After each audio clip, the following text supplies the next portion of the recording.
अगर किसी चीज की देखभाल ना करो तो बहुत ही ज्यादा गंदी हो जाती है, जैसे कि मेरा ये बैग। अब टाइम आ चुका है इस बैग की सफाई करने का, क्योंकि आज मुझे इस बैग की सफाई करके इस बैग में अपने कपड़े पैकिंग करने हैं और घर से निकलना है। और जाना कहाँ है वो अभी मैं आपको बताता हूँ। हरि भान भाई मुजफ्फरनगर से अपनी गाड़ी लेकर आते होंगे, मैं ऐसा सोच ही रहा था। इतना में हरि भान भाई अपनी गाड़ी लेकर आ चुके हैं। मैंने हरि भाई से कहा कि भैया 1 मिनट रुको, मेरी पैकिंग कंप्लीट हो चुकी है। वैसे आशीष मुझसे 1 घंटे पहले ही तैयार हो चुका था। अब मैं आपको बताता हूँ कि हमें जाना कहाँ है। हमें जाना है, देख आशीष भाई, इस गाड़ी में जाना है और यहाँ से सीधे निकलना है हमें वृंदावन। घर से निकलने के बाद चलते चलते हमें काफी रात हो चुकी है और हम सबको अब तक भूख भी काफी तेज लग रही थी। तो हरि भाई टोल टैक्स के पास आकर अपनी गाड़ी खड़ी कर देते हैं। यहाँ टोल टैक्स के पास हरि भाई ने गाड़ी खड़ी तो करी थी खाना खाने के लिए, लेकिन प्रशांत आज ऐसा उछल कूद रहा है जैसे कि इसे इच्छाधारी नागिन की मणि मिल गई हो। अब प्रशांत को नागमणि मिली गई है तो हम भी खाना खा ले। प्रशांत की इन्हीं हरकतों को देखकर हरि भाई भी हंस रहे थे और गाड़ी में से खाना लेकर खुद ही चल दिए और कहने लगे कि जब तक तुम नाचते हो मैं इस पार्क में जाकर खाना खा लेता हूँ। और 2 बोतल लस्सी से भरी हुई थी जो कि प्रशांत अपने घर से ही लेकर आया था। हम सब भी हरि भाई के पास आकर इस पार्क में बैठ गए और खाना खाने की तैयारी करने लगे। भाई ये मुझे पक्का नहीं पता कि ये पराठे हरि भाई अपने घर से लेकर आए थे या प्रशांत लेकर आए थे। हम पार्क में खाना खा रहे हैं और वो रोड पर खड़ी है हरि भाई की कार। भाई ये खाना जिस किसी के भी घर से आया हो, लेकिन खाना 1 नंबर था और ये लस्सी उससे भी ज्यादा अच्छी थी। भाई ये प्योर लस्सी थी और ये लस्सी बहुत ही ज्यादा अच्छी थी। और मैं शर्त लगा के कह रहा हूँ कि प्रशांत ने इस लस्सी में पानी नहीं मिलाया होगा। खाना खाने के बाद मैं तो वापस आकर कार में बैठ गया। पता नहीं यार क्यों कभी कभी मुझे खाना खाने के बाद ठंड लगने लग जाती है। ये जो सब गाड़ी से बाहर खड़े हैं इन्हें पता नहीं क्यों नहीं ठंड लग रही है। थोड़ी देर बाद ही हम आगे चल दिए।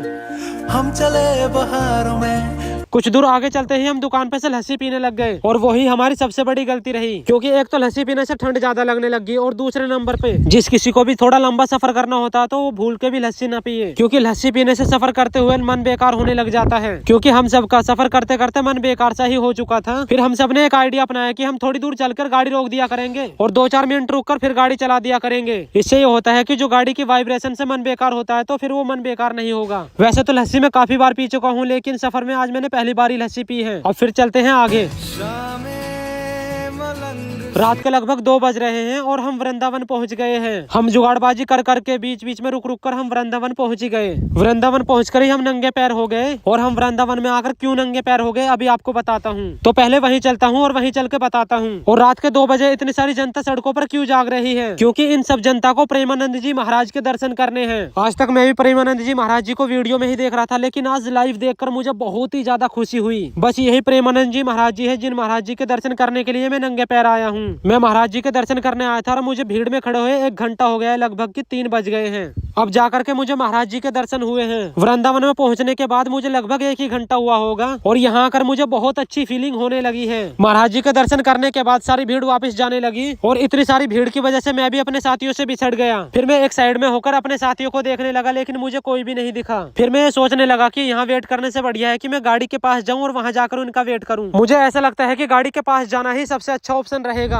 अब तक मैं हरि भाई की गाड़ी के पास आ चुका हूँ, लेकिन उन सब मेरे साथियों में से कोई भी भक्ति वेदांत स्वामी द्वार इस गेट से अभी तक कोई बाहर नहीं आया। इसका मतलब वे सब अभी तक भीड़ में ही फंसे हुए हैं और मैं यहाँ पर हरि भाई की गाड़ी के पास उन सब का इंतजार कर रहा हूँ। कहीं वे मुझे भीड़ में ही ढूंढ रहे हूँ। अब मैं कर भी क्या सकता हूँ, उन्हें ढूंढने से बढ़िया मैं उनका यही इंतजार कर लेता हूँ। वहाँ पर एक साइड में जाकर खड़ा हो जाता हूँ और अब यहाँ खड़ा होकर देखता हूँ कि कौन सबसे पहले गाड़ी के पास आता है। इन सब में से सबसे पहले गाड़ी के पास हरि भाई पहुँच जाते हैं। हम 6 बंदे हैं और गाड़ी एर्टिगा 7 सीटर है। कहने का मतलब यह है कि हम 4 बंदे इस टाइम गाड़ी के पास हैं और 2 बंदे ये आए हैं सबसे लास्ट में, जिसमें कि आशीष भी सबसे लास्ट में ही आया है। कुछ देर बाद ही सूरज भी निकल आता है। हम बैटरी रिक्शा बुक कर लेते हैं और चल देते हैं कुंज बिहारी की गलियों में। बैटरी रिक्शा में से उतरने के बाद ही मुझे मेरे कुछ सब्सक्राइबर मिल जाते हैं और इन भाइयों से मिलकर मुझे बहुत ही ज्यादा अच्छा लगता है। फिर हम वहाँ से चल देते हैं कुंज बिहारी के मंदिर की तरफ। कुंज बिहारी के मंदिर में एंटर करने के बाद ही सबसे पहले मैं यहाँ शीतल जल से अपने हाथ धोता हूँ। हाथ धोने के बाद ही जैसे मैं वापस मुड़कर आता हूँ, यहाँ मंदिर के अंदर भी मुझे मेरे सब्सक्राइबर मिल जाते हैं, जिनसे मिलकर मुझे बहुत ही ज्यादा खुशी होती है। फिर मुझे इन भाइयों से मिलने के बाद हम सबकी भीड़ को देखकर यहाँ पर दूसरे भाई भी मुझे पहचान लेते हैं और इन भाइयों से मिलकर मुझे बहुत ही ज्यादा खुशी होती है। कहने का मतलब यह है कि बस अपना दिल साफ रखो, किसी के बारे में गलत ना सोचो। पहले ऊपर वाला आपके बारे में सोचता है, फिर उसके बाद में जनता आपके बारे में अच्छा सोचती है। यहाँ कुंज बिहारी मंदिर में अंदर आने के बाद ही इंसान को बहुत अच्छा लगने लग जाता है। और यहाँ पर एक बात और बताई जाती है कि इसे ललिता कुंड कहा जाता है। कृष्ण जी ने गोपियों के लिए इस कुंड को अपनी बांसुरी बांसुरी से बनाया था। अब गोपियों के नाम आने से ये याद आया है कि ये जो पेड़ देख रहे हो आप, इन्हें कृष्ण जी की गोपियां ही कहा जाता है। जिन पेड़ को कृष्ण जी की गोपियां कहा जाता है, मैं उन पेड़ के दर्शन कर ही रहा होता हूँ, तभी मुझे मेरे यहाँ कुछ सब्सक्राइबर भी मिल जाते हैं और इन सब से मिलकर मुझे बहुत ही ज्यादा अच्छा लगता है। यहाँ कुंज बिहारी मंदिर में ऐसा बताया जाता है कि सूर्यास्त के बाद किसी भी व्यक्ति का इस मंदिर में आना अलाउ नहीं है, तो हमें कुंज बिहारी मंदिर में सूर्यास्त होने से पहले ही दर्शन करने हैं। इस मंदिर का नाम है वंशी चोरी राधा रानी और इस मंदिर में फोटो खींचना भी मना है, तो हमने तो मंदिर के बाहर से ही वीडियो बनाई है। राधा रानी को तो हमने वीडियो में दिखाया ही नहीं। अब कुछ देर बाद ही सूर्यास्त होने लगेगा। अब हमें भी यहाँ से चलना चाहिए सीधा प्रेम मंदिर। अब सूर्यास्त हो चुका है और सूर्यास्त होने के बाद भी हम प्रेम मंदिर में एंट्री कर सकते हैं। यहाँ प्रेम मंदिर के बाहर लोगों की इतनी सारी भीड़ थी कि हमें प्रेम मंदिर के अंदर एंट्री करना भी बहुत ज्यादा मुश्किल हो रहा था, लेकिन फाइनली हम प्रेम मंदिर में अंदर एंट्री कर जाते हैं। और जिस टाइम प्रेम मंदिर का कलर चेंज होता है तो प्रेम मंदिर इतना ज्यादा खूबसूरत लगता है कि मन करता है कि देखते ही रहें। प्रेम मंदिर तो है ही इतना खूबसूरत, लेकिन प्रेम मंदिर के पिछली साइड भी पानी के फुहारे भी इतने ज्यादा खूबसूरत लगते हैं कि मन करता है कि इन पानी के फुहारों को भी देखते रहें। और एक मैं ही नहीं था इन पानी के फुहारों को देखने वाला, इन पानी के फुहारों को देखने वाली बहुत जनता थी जो कि इन पानी के फुहारों की अपने मोबाइल में वीडियो तक भी बना रही थी, क्योंकि ये पानी के फुहारे भी सभी को अच्छे लग रहे थे। अब अगला दिन जैसे ही हुआ, हरि भाई तो इन पंडित जी से पहले ही तिलक लगवा चुके थे। अब मुझे भी इन पंडित जी से तिलक लगवा कर चलना है बांके बिहारी मंदिर, क्योंकि वृंदावन में अब तक हम कुंज बिहारी मंदिर भी चले गए, प्रेम मंदिर भी चले गए, अब जाना है हमें बांके बिहारी मंदिर। अब तक मैंने इतना सुना है कि बांके बिहारी मंदिर में सबसे तकड़ी भीड़ रहती है, क्योंकि बांके बिहारी मंदिर में एंट्री तो सभी की हो जाती है, लेकिन भीड़ की वजह से किसी किसी के तो दर्शन भी नहीं हो पाते हैं। अब देखना यह है कि मैं बांके बिहारी मंदिर में अंदर जाकर दर्शन कर पाता हूँ या नहीं। अब फटाफट यहाँ से निकलते हैं, क्योंकि गलियां ही पार करनी बहुत मुश्किल हो जाती है, मंदिर तो बहुत दूर रह जाता है। मैंने इस भाई की दुकान पे से मंदिर में अंदर जाने के लिए प्रसाद ले लिया है। प्रसाद लेकर हम बहुत मुश्किल जुटा करके मंदिर के बाहर गेट तक पहुंच चुके हैं। जैसे ही पीछे से धक्का मुक्की लगती हुई आई, मैं भी भीड़ के साथ मंदिर के अंदर पहुंच गया। मैं भीड़ के साथ मंदिर के अंदर तो पहुंच चुका हूं, लेकिन अब चैलेंजिंग पार्ट शुरू ये होता है कि मुझे इस भीड़ को चीरते हुए वहां तक जाना है और बांके बिहारी के दर्शन करने हैं। जैसा सोचा वैसा बिल्कुल भी नहीं हुआ। मैं बांके बिहारी के दर्शन नहीं कर पाया। मैं 2 कदम आगे बढ़ाया करता था और 10 कदम पीछे पहुंच जाया करता था। वृंदा रिजोर्ट से अब हम चलते हैं बरसाना।